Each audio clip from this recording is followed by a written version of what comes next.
नमस्कार, आपण पाहता Hirkani news.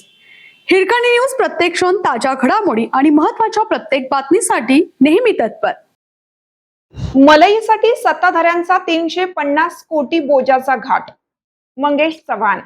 हॅमच्या hybrid annuity model माध्यमातून 11 रस्त्यांचे काँक्रिटीकरण करण्याच्या हालचाली महापालिकेत सत्ताधारी व प्रशासनाने सुरू केल्या आहेत.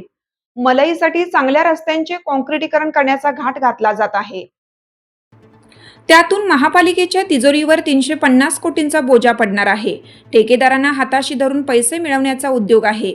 या विरोधात काँग्रेस, राष्ट्रवादी, शेकाप व शिवसेना रस्त्यावर उतरून आंदोलन करेल असा इशारा महापालिकेतील विरोधी पक्षनेते मंगेश चव्हाण यांनी पत्रकार परिषदेत दिला.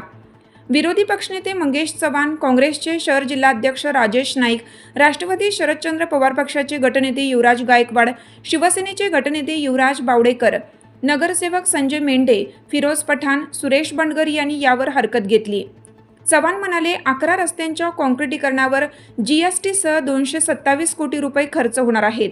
यातील 30% रक्कम महापालिकेला द्यावी लागणार आहे, तर 70% रक्कम ठेकेदाराकडून उभारली जाणार आहे.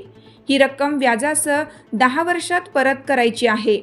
यातून महापालिकेवर 350 कोटींचा बोजा पडणार आहे. बावडेकर म्हणाले, वरिष्ठ अधिकारी, सत्ताधारी, नगरसेवकांनी या रस्त्याची पाहणी केली आहे. यावेळी काही ठेकेदारही उपस्थित होते. हे सर्व पूर्वनियोजित दिसत आहे. आपल्या हिरकणी न्यूज चॅनलला लाईक करा, शेअर करा आणि सबस्क्राईब करायला विसरू नका. आणि रहा अपडेट.